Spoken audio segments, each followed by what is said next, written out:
Hemos llegado a la última de las 7 cartas de Apocalipsis y está en el capítulo 3, versículos 14 hasta el 22. Leo parte del texto bíblico e iremos comentándolo lo que falta a medida que reflexionamos sobre lo que el Señor escribe aquí. Dice así: escribe al ángel de la iglesia en la Odisea. He aquí el amén. El testigo fiel y verdadero, el principio de la creación de Dios, dice esto: yo conozco tus obras, que ni eres frío ni caliente, ojalá fueses frío o caliente. Pero por cuanto eres tibio y no frío ni caliente, te vomitaré de mi boca.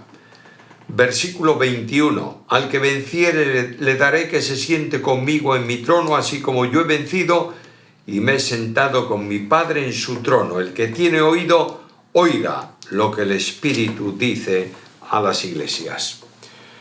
Como siempre, en la estructura de la carta, lo he mencionado en varias ocasiones de las 6 cartas anteriores, en la estructura de la carta aparece primeramente la iglesia, luego el Señor, en segundo lugar el mensaje y finalmente una demanda personal. Primeramente la iglesia. Versículo 14, escribe al ángel de la iglesia en la Odisea. La Odisea era una ciudad comercial muy importante del Asia Menor y el nombre de la Odisea tiene que ver con el fundador de la ciudad, con la esposa del fundador de la ciudad.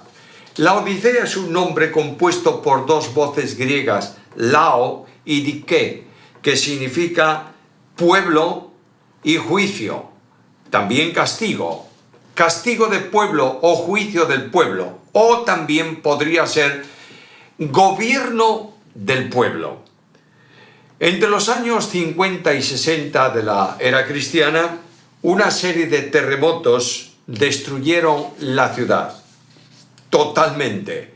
El emperador romano envió a preguntar qué necesitaban para reconstruir la ciudad y recibió como respuesta la misma frase que está en el versículo 17. Tú dices: yo soy rico, me he enriquecido y de ninguna cosa tengo necesidad.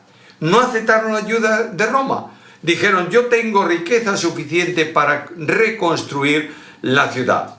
La ciudad tenía grandes recursos, porque entre otras cosas, las oficinas bancarias de entonces estaban generalmente en manos de los sacerdotes de los templos o de la institución del templo de algún dios, y ella tenía muchos recursos monetarios que depositaban allí. Tenía también fábrica de telas y de alfombras, y tenía un colirio que fabricaban para aquellos que habían atravesado el desierto y venían con los ojos irritados. Va a mencionarse un poco más abajo. Por tanto, el entorno social donde está la iglesia condiciona también el mensaje.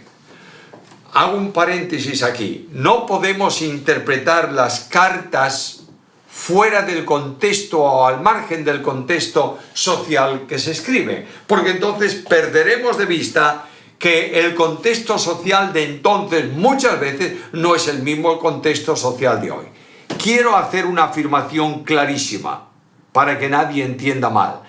La Biblia tiene la misma interpretación siempre, pero distinta aplicación según el tiempo que transcurre, sin rehusar a la verdad interpretativa del texto bíblico.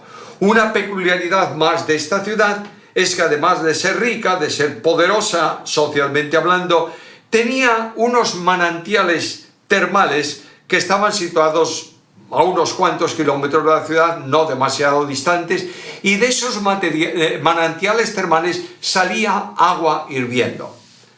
Se canalizó esa agua a la ciudad, de manera que cuando el agua hirviendo llegaba a la ciudad ya no estaba hirviendo.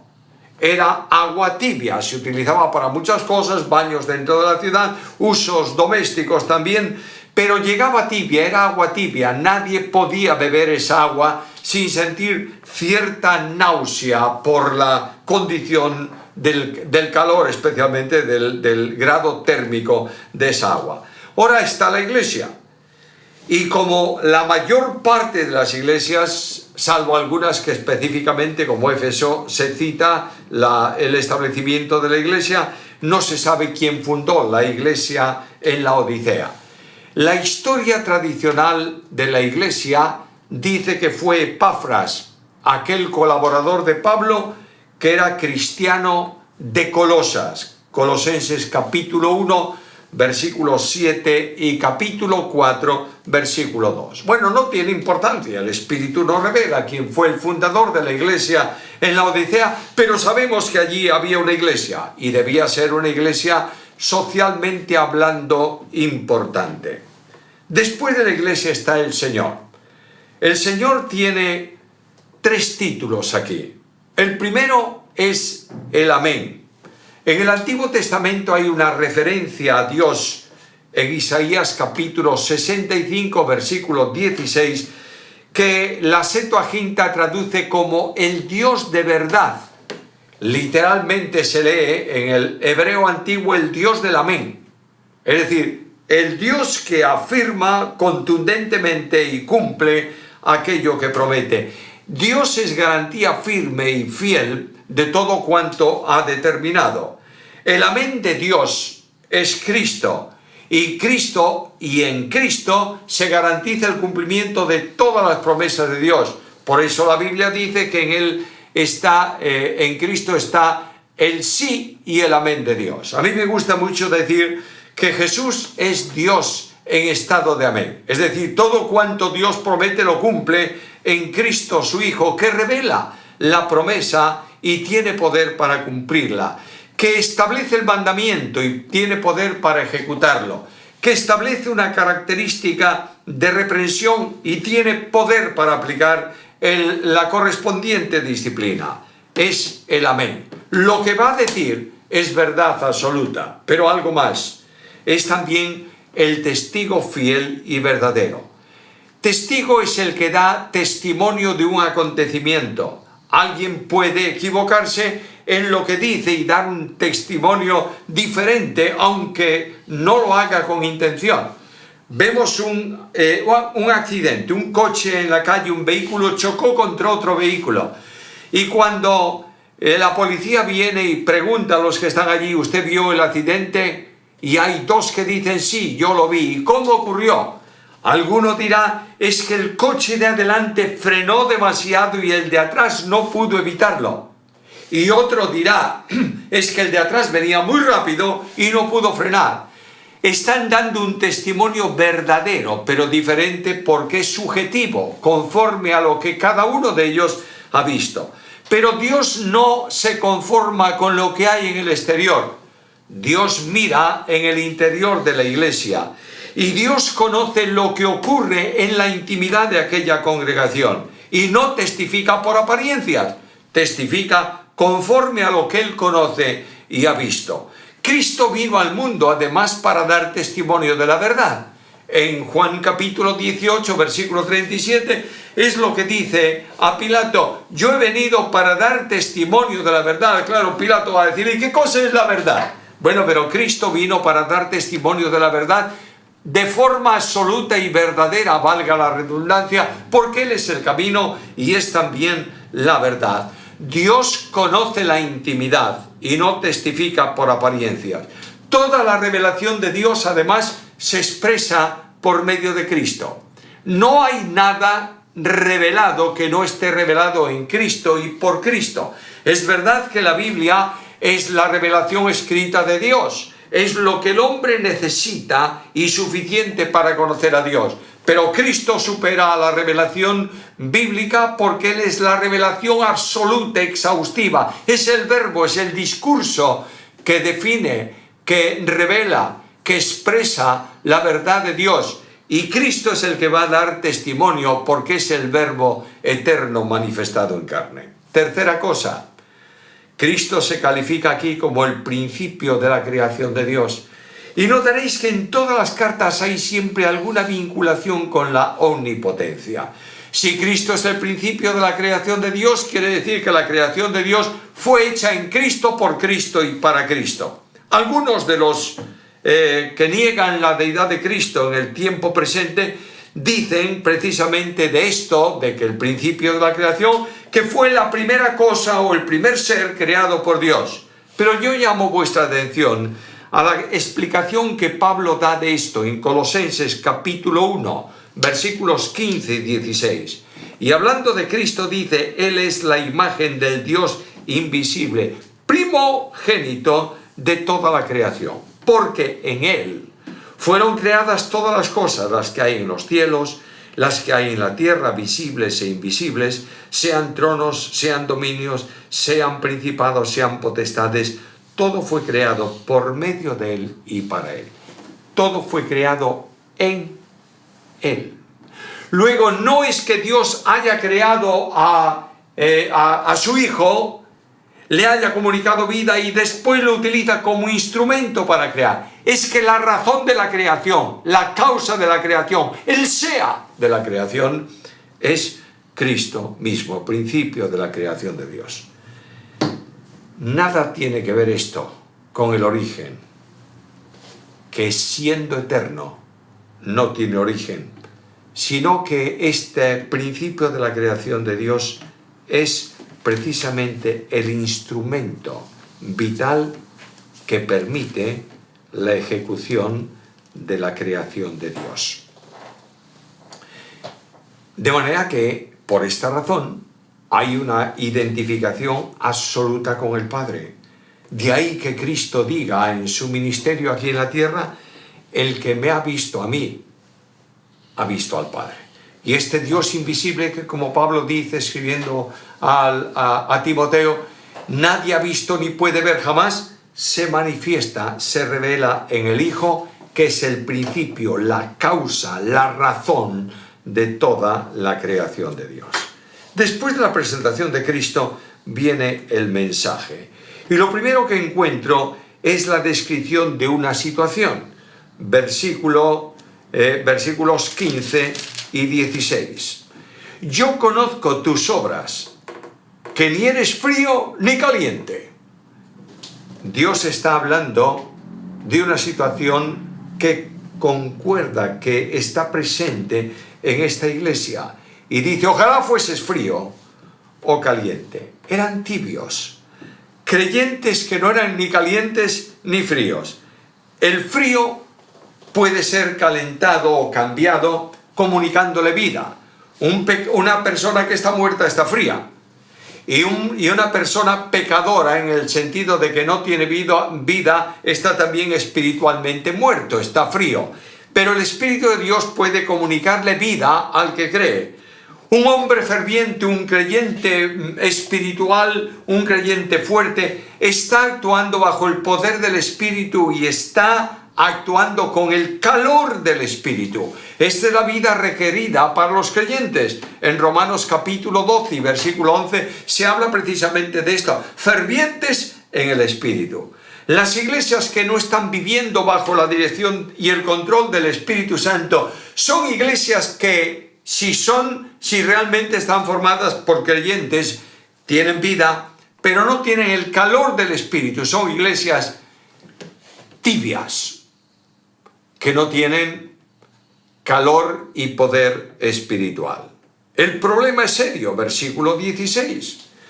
Porque eres tibio, no eres frío ni eres caliente, te vomitaré de mi boca. El texto griego es muy enfático aquí, muy ilustrativo. Lo voy a decir de otra manera.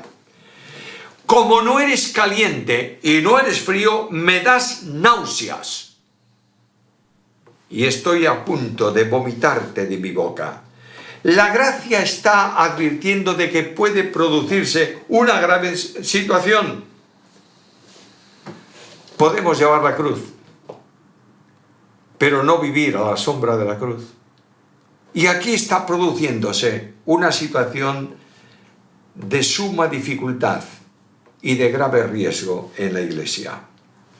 Esta iglesia que es tibia porque no está funcionando en el poder del Espíritu es como tiene que ser quien no vive en el Espíritu, orgullosa y arrogante. Versículo 17.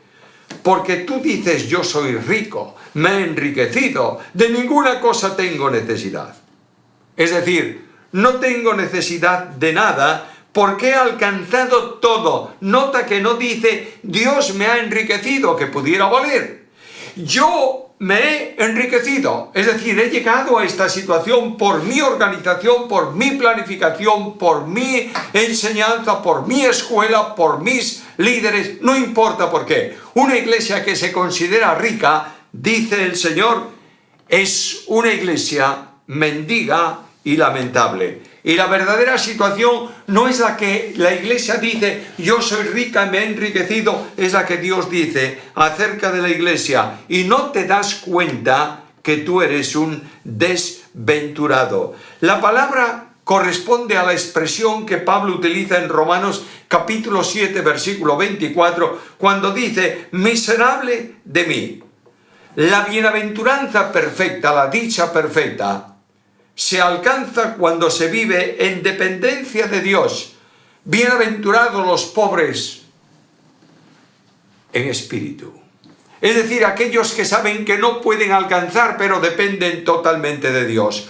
Cuando tú dependes de Dios, cuando estás viviendo en dependencia de la omnipotencia suya y del poder suyo, tú eres victorioso. Mientras tanto, el que quiere hacer la obra de Dios en la potencia del hombre es un desventurado, no un bienaventurado. Además añade algo, eres un desventurado y eres un miserable. Aquellos que decían no tengo necesidad de nada, Dios los llama miserables porque no tienen nada de Dios, tienen todo del hombre. Añade algo más, y además de miserable eres pobre. Quienes se han enriquecido, quienes dicen no tengo ninguna necesidad, ante los hombres eran pobres delante de Dios. Todavía más, dice, eres también ciego. Pensaban que tenían una excelente visión espiritual, pero estaban espiritualmente ciegos, porque la luz verdadera, que es la luz de Dios en Cristo, no resplandecía por el Espíritu en el corazón de los creyentes y en la presencia de Cristo en la iglesia. No tenían visión para distinguir la situación en que se encontraban. Nota que dicen al Señor, no tengo ninguna necesidad, y el Señor dice, pero no te das cuenta que eres un ciego, un miserable, un desventurado, y además eres un desnudo. La vestidura del creyente tiene que relacionarse con estar vestidos de Cristo. Cuando tú crees en Cristo, Cristo te cubre y lo que el mundo ve de ti es a Cristo precisamente. Por eso, revestidos de Cristo, el mundo encuentra el testimonio de aquel que, rodeando externa e internamente al creyente, se manifiesta en su vida. El mundo tiene que ver a Cristo en la vida de los cristianos. Eran ricos, estaban llenos de arrogancia, pero estaban desnudos delante de Dios. Y aquel que detecta esta situación da un consejo, versículo 18, por tanto te aconsejo. Primera cosa, que de mí compres oro. ¿Cómo puede un mendigo, un pobre, comprar oro? Ninguna de las riquezas de Dios pueden comprarse con la miseria del hombre. Y en esto es un llamamiento a volver a su gracia. Porque el Señor dice en Isaías capítulo 55 y versículo 1 estas palabras: a todos los sedientos, venid a las aguas, y los que no tienen dinero, venid, comprad y comed, venid, comprad sin dinero y sin precio vino y leche. No hay otra dirección, no hay otro recurso que volverse a Jesús. Solo en Cristo está la plenitud de Dios, el poder de Dios y las riquezas de Dios. Dios bendice a los creyentes con la gracia que hay en Cristo desde los lugares celestiales. El primer consejo es compra oro, es decir, vuelve a mí. El oro es figura de la deidad y de alguna manera están diciendo vuélvete a aquel que puede satisfacer todas tus necesidades y darte la provisión de poder que necesitas. Además, compra también vestiduras blancas. Los vestidos propios del cristiano, que no son suyos, sino una expresión de la gracia, son blancos. En el Nuevo Testamento, simbólicamente hablando, el cristiano está revestido de Cristo, y las vestiduras blancas son las vestiduras que no se han ensuciado con el pecado. Tal vez alguno en la iglesia en Laodicea podría decir: yo no practico el pecado, no practico la inmoralidad, no voy a lugares incorrectos, soy una persona que estoy en mi casa honestamente viviendo, que vengo a la congregación, que canto las alabanzas en el culto, que practico el culto y la ofrenda también. Pero lo que dice Dios es que las vestiduras blancas son aquellas que dependen de las acciones justas de los santos, es decir, las que se realizan en comunión plena con Cristo. Dios nos ha hecho en Cristo justicia de Dios en Él. La tragedia del pecado en la iglesia es muchas veces la arrogancia de la iglesia. Satisfechos de nuestra historia. Esta iglesia tiene mucho tiempo aquí. Satisfechos de nuestra doctrina, somos enormemente ortodoxos. Satisfechos de nuestra organización, nadie más organizado que nosotros. Satisfecho de lo que estamos haciendo, mira mis obras. Y Dios dice: necesitas volver a mí en confesión, porque necesitas vestiduras blancas. Y algo más, dice, también necesitas colirio para ver. Vuelvo a referirme a esa industria, llamaríamos hoy farmacéutica, de la ciudad de Laodicea, en donde se fabricaba un colirio muy bueno, muy útil para los ojos que estaban afectados por el polvo del desierto, la luz del sol, el calor del desierto. Dios dice: compra colirios porque necesitas discernimiento espiritual para ver conforme al propósito de Dios. Una visión clara mediante la acción del Espíritu Santo. La iluminación del Espíritu es necesaria para ver las cosas profundas de Dios. Carta primera a los Corintios, capítulo 2 y versículo 10. Necesitamos una visión renovada, una visión que alcance nuevas cotas. Una visión que permita ver el camino trazado por Dios y caminar por Él. Una visión que permita entender cuál es el plan de Dios para el tiempo presente y ejecutarlo conforme a su voluntad. Una visión que nos permita ver que no somos nosotros, sino que es Dios en nosotros. Una visión que nos permita descansar en las fuerzas de Dios y no en las fuerzas personales. Una visión que nos haga entender que el creyente alcanza el mayor título posible de honor aquí en la tierra cuando es siervo de Dios. Y después del consejo, la advertencia. Versículo 19. Yo reprendo y castigo a todos los que amo. Sé pues celoso y arrepiéntete. Es una exhortación impactante. Reprendo y castigo. Está diciendo: no voy a permitir por mucho tiempo una situación de arrogancia espiritual de este modo. Voy a venir a ti para reprenderte y limpiarte. Y ahora, mis hermanos y amigos, el versículo, perdonadme que lo seleccione, más impactante de esta carta. He aquí, yo estoy a la puerta y llamo. Si alguno oye mi voz y abre la puerta, entraré a él y cenaré con él y él conmigo. ¿Cuántas veces este texto se ha citado para el cierre de una predicación del Evangelio? ¿Cuántas veces hemos predicado y se ha dicho: la puerta es el corazón tuyo, el que llama es Jesús, quien tiene que abrir la puerta eres tú? Pero no está hablando de inconversos, está hablando de cristianos.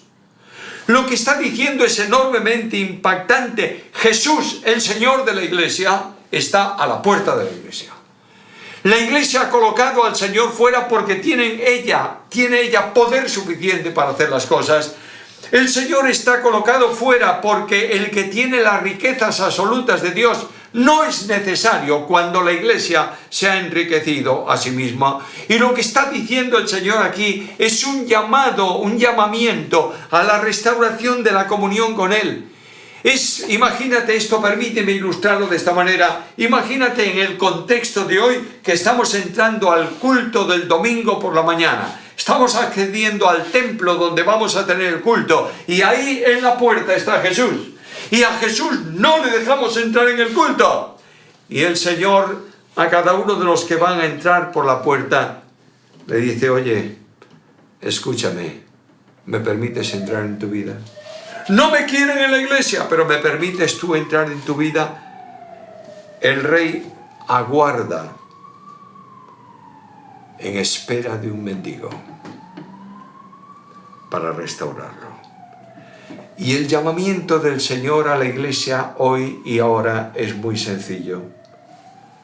Habrá alguien que me abra la puerta para una restauración espiritual. Soberanía y responsabilidad humana juntas en el versículo. El soberano llama,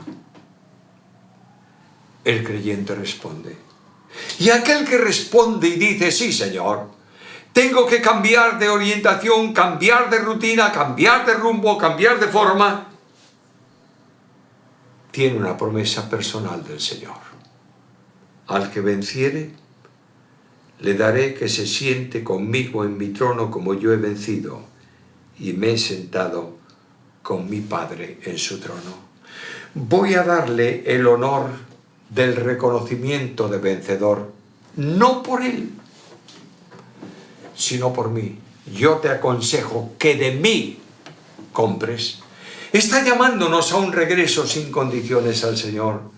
Nadie puede cambiar la marcha de una iglesia, nadie puede cambiar la perspectiva de una vida cristiana, nadie puede reestructurar de forma concreta, conforme a la voluntad de Dios, al hombre que ha creído en Dios más que Dios mismo. Y solo Dios está llamando al creyente hoy para un encuentro personal con Él en arrepentimiento y en renovación de fe. Se cuenta que aquel gran músico llamado Mendelssohn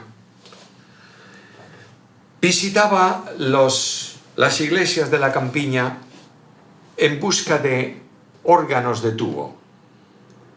Aquellas iglesias antiguas tenían órganos de tubos y Mendelssohn iba muchas veces para tocar los instrumentos o para escuchar el instrumento. Entró una vez en una iglesia y oyó el órgano y subió por la escalera que llevaba donde estaba la consola del órgano y allí abrió la puerta despacio y dentro estaba un organista ya mayor, un hombre de edad, tocando el órgano.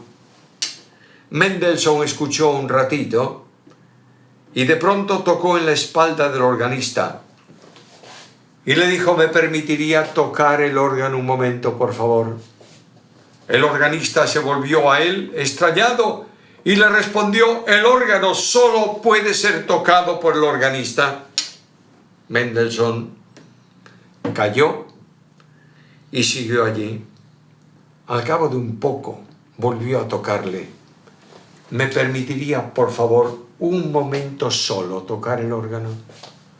Y aquel viejo, enfadado por la insistencia de Mendelssohn, dejó de tocar, se levantó del banco del órgano y le dijo: siéntese, 2 minutos.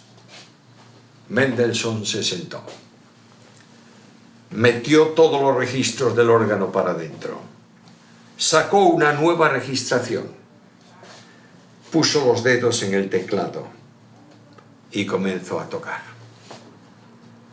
El viejo organista sintió sonar aquel órgano que había tocado durante tantos años como nunca antes lo había escuchado. Poco a poco se fue emocionando. Mendelssohn seguía con la interpretación de su música y de pronto el organista tocó en el hombro de Mendelssohn y le dijo: ¿quién es usted? Y Mendelssohn, sin dejar de tocar el órgano, miró al organista y le dijo: yo soy Mendelssohn. Y aquel hombre dijo inmediatamente: ¡qué necio he sido! Estando aquí el gran Mendelssohn, atreverme a tocar el órgano yo.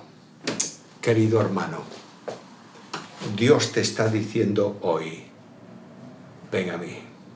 Solo cuando pongas tu vida en su mano, podrá manejar los registros de tu vida y hacer que suenes maravillosamente conforme a su voluntad. Termino con el texto: el que tiene oído, oiga lo que el Espíritu dice a las iglesias. Que Dios nos permita responder al llamado de Jesús.